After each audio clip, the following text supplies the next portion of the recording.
Hello aspirants, welcome to target UPSC. अगर आप UPSC 2027 का अटेम्प्ट प्लान कर रहे हैं, I would like to tell you that this video will give you a detail road map, strategy and action plan for next 1 year of preparation.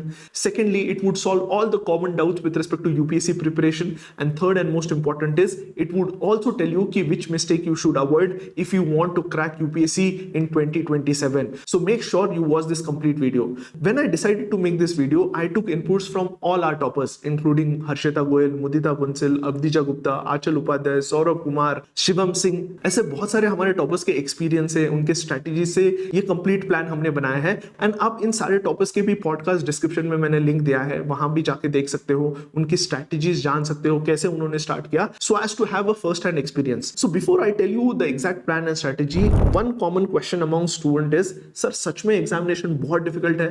तो इसका answer yes भी है एंड नो भी है। अगर यस की बात करूं तो on the face the examination seems to be very difficult, क्योंकि अगर आप देखोगे 10 से 12 लाख लोग एप्लीकेशन भरते हैं, then out of which close to 5 to 6 lakh students appear for the first stage, that is prelims examination. उसमें से 10 से 12 हजार students are selected for mains examination. Next आता है इंटरव्यू, जहां close to 3000 students are selected, and जो final selection होता है वो 1000 स्टूडेंट्स का ही है।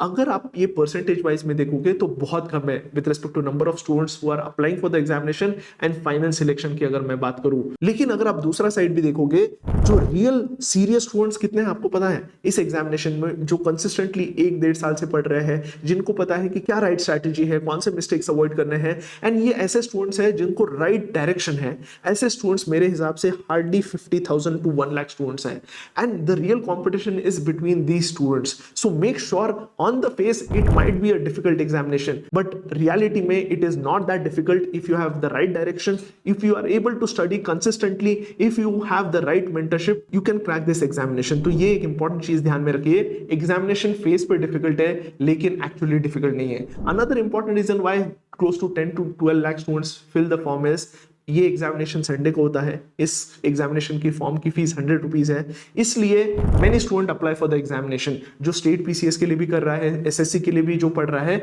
वो फॉर्म तो भर देता है, लेकिन सीरियस स्टूडेंट्स का नंबर सिर्फ 1 लाख स्टूडेंट है। तो ये फाइनली ध्यान में रखिए। नेक्स्ट इज, जब मैं ये 1000 स्टूडेंट्स को एनालाइज करता हूं कि इन सारे स्टूडेंट्स में क्या ऐसी क्वालिटीज है जिस वजह से उनका सिलेक्शन हो रहा है, वेयर एज अदर स्टूडेंट्स का नहीं हो रहा है, जब मैंने ये एनालाइज किया तो मेरे हिसाब से 2 ऐसे क्वालिटीज है। अगर आपके पास ये क्वालिटीज है, definitely you have a higher chance to clear this examination. तो मेक श्योर ये चीजें ध्यान में रखिए।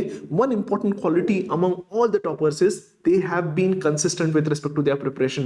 वो ऐसा नहीं करते कि एक दिन उन्होंने 15 घंटे पढ़ लिया और दूसरे दिन 3 घंटे पढ़ लिया, ऐसा नहीं है। वो continuously 7 to 8 hours of preparation दे रहे हैं फॉर एटलीस्ट 1 to 1.5 years। तो ये एक इंपॉर्टेंट क्वालिटी है। इस एग्जामिनेशन में कंसिस्टेंसी बहुत इंपॉर्टेंट है। And second important quality is, वो प्रैक्टिस बहुत ज्यादा करते हैं। अगर मैं प्रीलिम्स की बात करूं तो वो बहुत सारा टेस्ट देंगे, या मैं अगर मेंस की बात करूं वो आंसर राइटिंग बहुत करेंगे। ये एक इंपॉर्टेंट क्वालिटी है। सो अगर आपको यूपीएससी क्रैक करना है तो आपको कंसिस्टेंसी दिखानी पड़ेगी एंड आपको ज्यादा से ज्यादा प्रैक्टिस करनी पड़ेगी with respect to MCQs and writing test. तो ये 2 क्वालिटीज अगर आपके पास है तो मैं आपको बताना चाहता हूं, you have a very good chance to clear UPSC examination. Next important query जो स्टूडेंट की आती है, sir why should we start early? मैं आपको बताना चाहता हूं, यूपीएससी में you have a huge syllabus and it requires conceptual clarity also. So जब आप अर्ली स्टार्ट करते हो तो आपके कॉन्सेप्ट्स बिल्ड होते हैं, so you are able to understand the syllabus in a crisp format. आप रिमेंबर भी अच्छे तरीके से करोगे जब आपके पास कॉन्सेप्चुअल क्लैरिटी है, and you will able to solve MCQs and write answer in a better way जब आपके पास कॉन्सेप्चुअल क्लैरिटी है। तो अर्ली स्टार्ट से ये कॉन्सेप्चुअल क्लैरिटी हम बिल्ड कर सकते हैं। Second important is, you have to develop certain skills such as answer writing हो गया, एमसीक्यू प्रैक्टिस हो गया। ये ऐसे स्किल्स है जिसको बिल्ड करने में टाइम लगता है। सो अगर आप अर्ली स्टार्ट करते हो, you have adequate time to build this skills and master this skills. Third important चीज, जैसे मैंने पहले ही बताया, प्रैक्टिस बहुत जरूरी है इस एग्जामिनेशन में। तो अर्ली स्टार्ट से you will get adequate time to practice test and answer writing. And last and most important चीज जो आप अर्ली स्टार्ट से अचीव कर सकते हो is, you would be able to make your own hand written notes, and these notes are very important अगर आपको UPSC crack करना है। One thing which is common among all the toppers is they have their own hand written notes. So make sure अगर आपको UPSC crack करना है, आपको खुद के हैंड रिटन नोट्स बनाने की जरूरत है।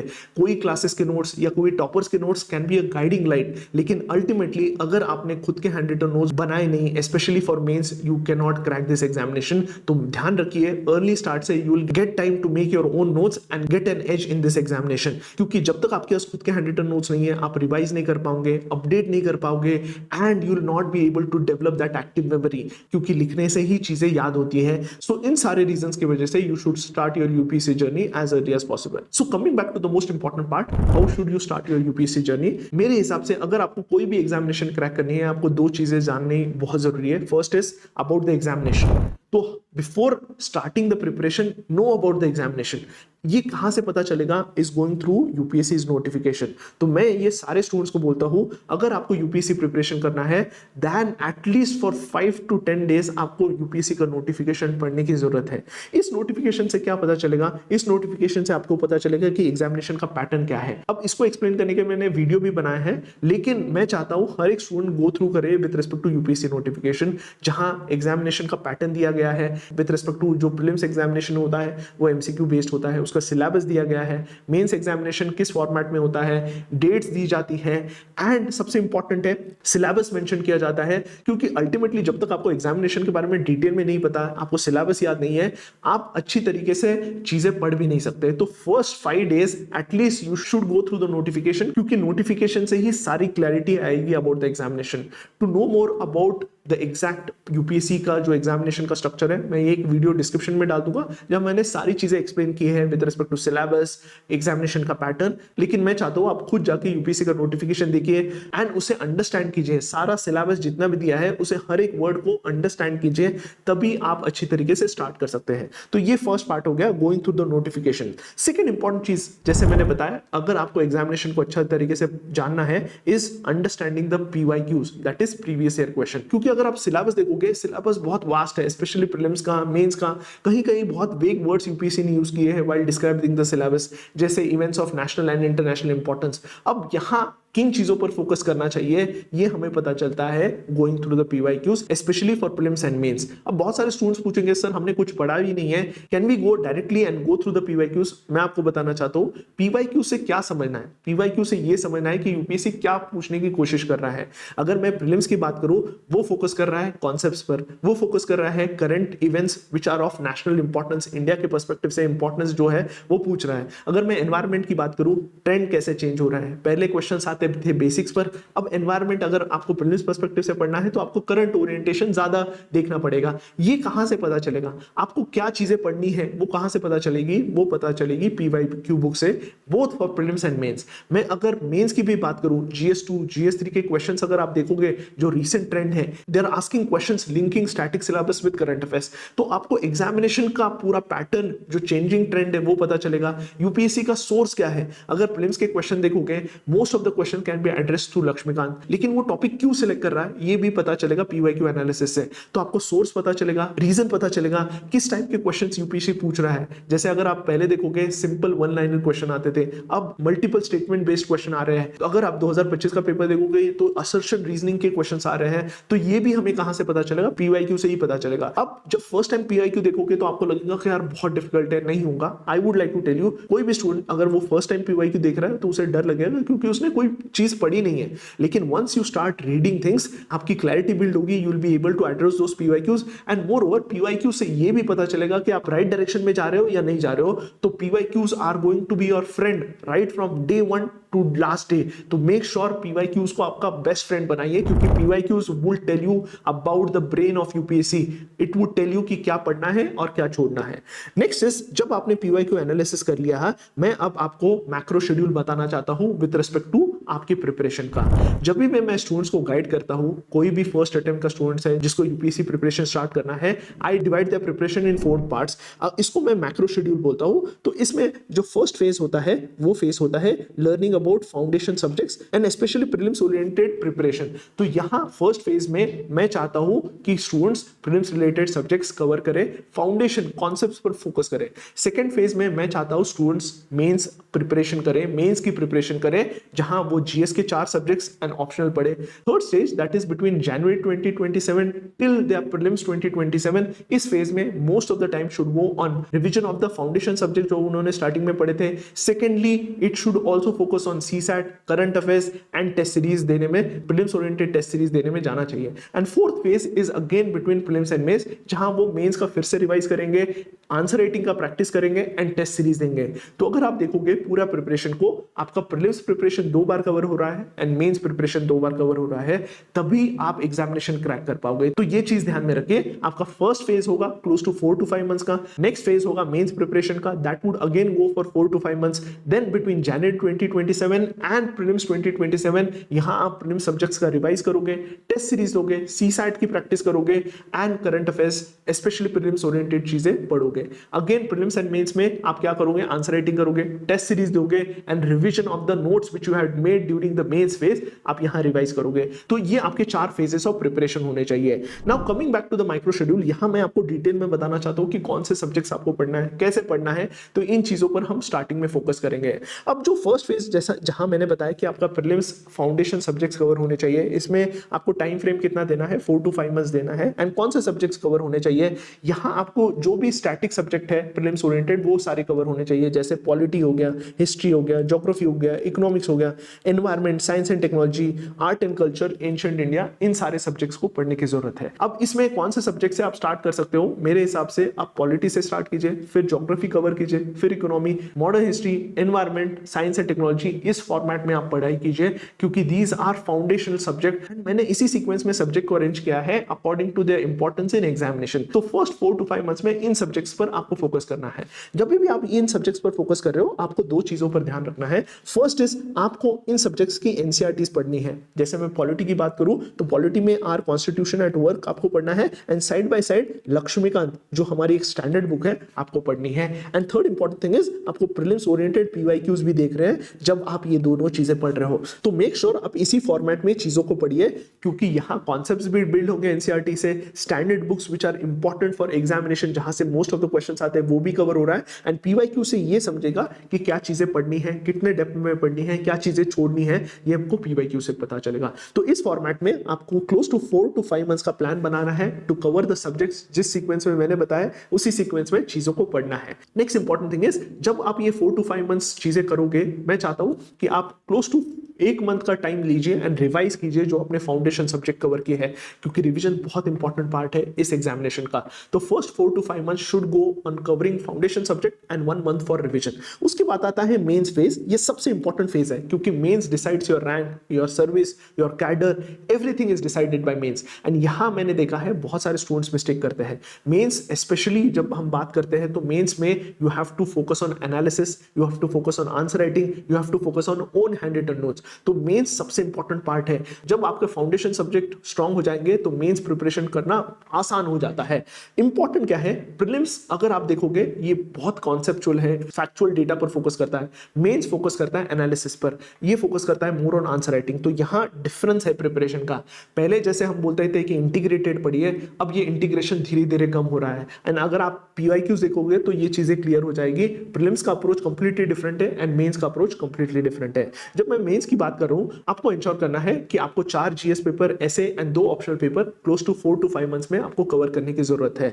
अब जब आप कवर कर रहे हो तो क्या क्या चीजों पर फोकस करना चाहिए मेंस प्रिपरेशन करते समय, I would like to tell you कि कैसे चीजों को कवर करना है। First thing what you have to do with respect to mains preparation is आपको सिलेबस समझने पर एक्स्ट्रा फोकस देने की जरूरत है क्योंकि मेंस में सिलेबस बहुत बड़ा है। सेकेंडली हर एक सब्जेक्ट का एक अलग सिलेबस है एंड जब तक आपको सिलेबस याद नहीं है you will not be able to interlink between topics. आपको समझेगा नहीं कि करंट अफेयर से कैसे चीजों को लिंक करूं। तो आपको 3 से 4 दिन देने हैं in understanding the syllabus. Syllabus के हर एक पॉइंट्स को अंडरस्टैंड करना है। Going into the understanding of the syllabus has to given a priority. जैसे अगर सिलेबस जीएस2 की बात करूं, वहां प्रेशर ग्रुप मेंशन्ड है, सेल्फ हेल्प ग्रुप मेंशन्ड है। तो try to understand the meaning of the term in the first 4 to 5 days. हर एक सिलेबस का टॉपिक है, जैसे एथिक्स का मतलब क्या है, एम्पैथी कंपैशन का मतलब क्या है, एटीट्यूड का मतलब क्या है। जीएस3 में एपीएमसी दिया है तो एपीएमसी मतलब क्या है। तो understand the syllabus is the most important thing.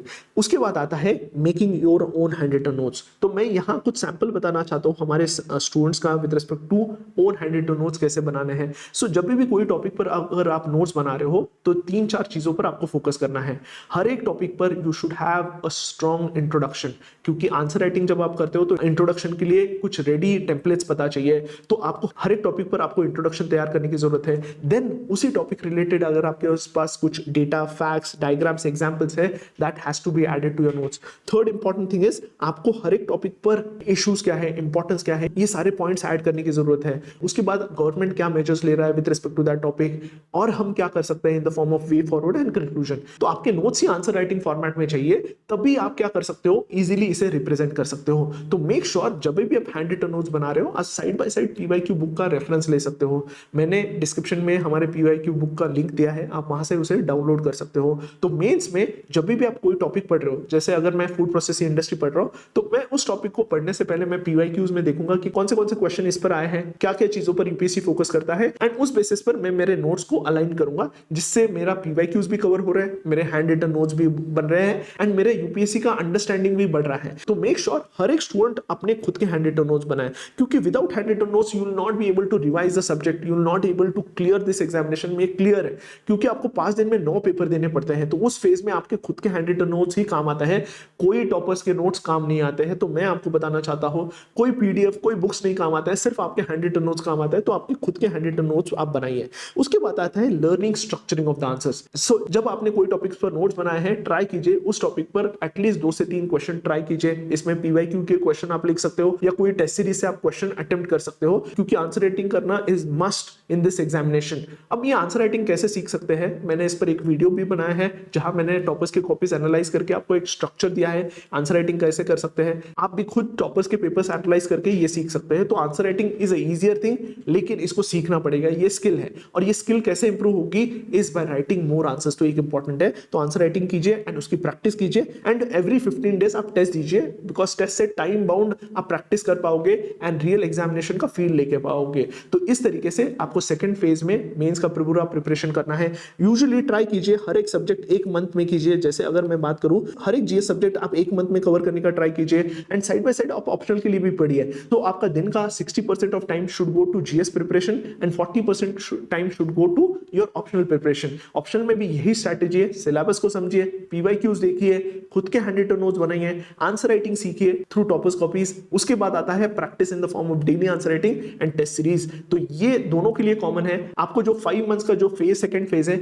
आपको इसमें 60 to 70% टाइम जीएस को देना है, 30 to 40% टाइम ऑप्शनल को देना है। तो अगर आप ऐसा फॉलो करोगे, close to November to December तक आपका फर्स्ट फेज ऑफ प्रिपरेशन हो जाएगा। Coming back to the third phase, जहां आप दिसंबर 2026 या जनवरी 2027 से प्रीलिम्स का फिर से प्रिपरेशन कर सकते हैं। आप जितने सब्जेक्ट आपने स्टार्टिंग में पढ़े हैं, उन सब्जेक्ट्स का आप रिवाइज करोगे, उस टॉपिक रिलेटेड टेस्ट सीरीज होगे, प्रीलिम्स ओरिएंटेड टेस्ट सीरीज। इस फेज में करंट अफेयर्स पढ़ना, प्रीलिम्स ओरिएंटेड करंट अफेयर्स पढ़ना बहुत जरूरी है, एंड सीसाइट का प्रिपरेशन इस फेज में होगा। And last phase is between prelims and mains, जहां हमने मेंस के जो नोट्स बनाए थे, जो हमने फोल्डर्स बनाए थे, उसे रिवाइज करना है, प्रैक्टिस और करनी है। जहां हम स्टार्टिंग में 1 से 2 क्वेश्चन लिख रहे थे, आप ट्राई कीजिए 4 to 5 क्वेश्चंस लिख रहे हैं, बोथ जीएस एंड ऑप्शनल का। Every Sunday you will be writing test between prelims and mains, and you will be updating with mains current affairs in this phase. तो इस तरीके से आपका पूरा 4 फेजेस में पूरा प्रिपरेशन होना चाहिए। More over, many students would be having doubts कि सर एग्जैक्टली नोट्स कैसे बनाने चाहिए। तो मैंने डिस्क्रिप्शन में एक वीडियो दिया है, वहां आपको पता चलेगा कि एग्जैक्टली नोट्स कैसे बनाने हैं, हमारे टॉपर्स ने कैसे नोट्स बनाए। मैं उनके कुछ सैंपल्स भी नीचे दूंगा, आंसर राइटिंग कैसे करना है उसका भी मैं लिंक नीचे दूंगा, जिससे एक आइडिया आ जाएगा कि एग्जैक्टली चीजों को कैसे करना है। एंड हमारे टॉपर्स के पॉडकास्ट से भी आप सारी चीजें सीख सकते हो। Moreover, I would like to tell you that I have guided many toppers, including Harshita Goyal rank 2 हो गया, मुदिता बंसल रैंक 44 हो गया, अवधि गुप्ता रैंक 43 हो गया, हमारा शिवम सिंह रैंक 73 हो गया, फरकंदा कुरैशी हो गया रैंक 67। ऐसे बहुत सारे टॉपर्स को मैंने गाइड किया है। The reason behind our success has been pin point exam oriented content and right mentorship and guidance. This has been the reason for success of our students. And इसी को continue करते हुए, and to help UPSC 2027 aspirants, we are starting Umang batch for 2027। अब इस batch में हम क्या focus कर रहे हैं, अगर मैं बात करूं कंटेंट की, तो हमारे यहाँ जो सिलेबस कवर होगा कॉम्प्रिहेंसिव तरीके से कवर होगा। तो हम इंश्योर करेंगे कि हम सिलेबस जब हम कवर करेंगे, will focus on exam oriented coverage of syllabus. Secondly, will cover multiple sources. Being a student, being an aspirant, it is very difficult to understand various sources. हम आपके लिए सारी चीजें कंपाइल कर रहे हैं so that you need not study from multiple resources and we compile it at one place. Next important is, हम 2 साल का करंट अफेयर्स बेस में कवर करने वाले हैं, which is going to be based on newspaper. Next is NCERTs and PYQs are also covered and we take close to 100+ tests in this program। तो अगर आप कंटेंट देखोगे, आपके NCERTs कवर हो रहे हैं, आपके मेंस के खुद के हैंडेड नोट्स हम तैयार करवाएंगे, करंट अफेयर्स कवर्ड है, टेस्ट सीरीज भी कवर्ड है, and we try to cover all the major sources. तो content orientation is important and आप डिस्क्रिप्शन में जो हमने टॉपर्स के रिव्यू दिए हैं वहां से भी आप चेक कर सकते हैं, उनके रिव्यूज, उनके प्रूफ्स देख सकते हैं कि कंटेंट में we have an edge with respect to other institute, because here I am putting all my energies into this important part. उसके बाद आता है कंसिस्टेंसी एंड अकाउंटेबिलिटी, क्योंकि UPSC preparation is a long journey, यहां consistency maintain करना उतना ही जरूरी है। तो we ensure consistency of the students through regular monitoring call, through tracking sheet, through ensuring that they write test. तो हम जूम लाइव टेस्ट देते हैं मेंस प्रिपरेशन में। Moreover we give you 24/7 mentorship, 24/7 doubt clearing sessions हम आपको provide करते हैं। अगर आपको सेशन के बीच में कभी भी प्रॉब्लम आता है, आप सेशन पॉज करके हमें कॉल कर सकते हैं, मैसेज कर सकते हैं, हमारी टीम इमीडिएटली वो प्रॉब्लम सॉल्व करेंगी। तो आपको कंसिस्टेंसी एंश्योर करने के लिए हम सारे स्टेप्स ले रहे हैं सो दैट आपका प्रिपरेशन बहुत स्मूथली चले। मोर ओवर, अगर मैं इसके मैक्रो शेड्यूल की बात करूं, हम फेज 1 में, जैसे मैंने प्रीवियसली बताया, हम प्रीलिम्स ओरिएंटेड कंटेंट पढ़ेंगे एंड फाउंडेशन कवर करेंगे। उसके बाद हम 1 महीना रिवीजन के लिए देंगे। उसके बाद आता है फेज 2, जहां मेंस प्रिपरेशन करेंगे। एंड जब हम मेंस प्रिपरेशन करते हैं, हमारा फोकस होता है कि हर एक स्टूडेंट खुद के नोट्स बनाए and secondly daily answer writing करें। एवरी 15 सेशन के बाद टेस्ट होता है, वो कंपलसरी दे, हम उसे आंसर राइटिंग सिखाते हैं, जिससे उसका मेंस बहुत स्ट्रांग हो जाता है। एंड आप डिस्क्रिप्शन में देखोगे तो आपको पूरा पता चलेगा। मोर ओवर, जब फेज 3 आता है, phase 3 is between January till prelims 2027। यहां हम करंट अफेयर्स पर ज्यादा फोकस देते हैं, प्रीलिम्स ओरिएंटेड टेस्ट लेते हैं। Next is the focus is on completing CSAT in a comprehensive format and last phase is again we will be revising mains between prelims and mains. तो 4 phases वही हम follow करते हैं and हर एक जगह आपको सपोर्ट मिलता है, आपको कंटेंट टॉप नॉच मिलता है। That is our guarantee. Moreover, अगर मैं डेली शेड्यूल्स की बात करूं तो यहां मंडे टू फ्राइडे सेशंस होते हैं। सैटरडे को the focus is on revision and monitoring call and Sunday को वी टेक अ टेस्ट, जिससे आपकी प्रैक्टिस बनी रहे। तो इस फॉर्मेट में हम सारी चीजें करते हैं। मॉनिटरिंग कॉल आपको रेगुलर इंटरवल पर आएगा। अगर आप कोई टारगेट्स कंप्लीट नहीं करोगे तो हमारी टीम कॉल करेगी एंड डांटेगी भी, because we just do not want you to join the course but complete the course. हमारे, अगर मैं फैकल्टीज की बात करूं, यहां I will be teaching environment, science and technology, current affairs, GS2, 3, GS4 का भी कुछ पार्ट में सिखाऊंगा। Then we have Shipal sir who is CA, LLB and BTech. He'll be taking economy sessions. We have Rishi sir who has been CAT topper, जो CSAT के lectures लेंगे। Ajay sir expert in essay and ethics, वो cover करेंगे। We have Aditya sir who is graduated from IIT Kharagpur, will be taking science and technology का part and answer writing पर उनका special expertise है। Then we have Aman sir who will be focusing on polity.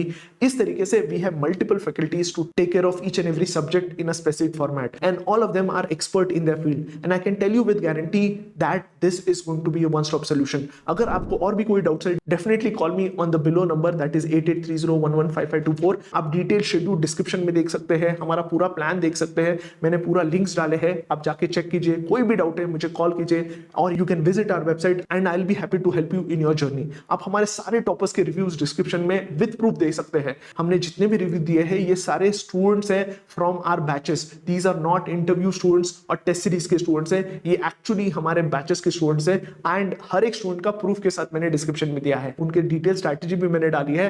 Please go and check each and every video, आपको खुद पता चलेगा about our hard work. हमारे toppers के भी नोट्स मैं डिस्क्रिप्शन में डाल दूंगा, जिससे आपको पता चलेगा कि एग्जैक्टली नोट्स कैसे बनाने हैं। I hope you found this video helpful. अगर कोई भी डाउट है, message me on the below number. Thank you.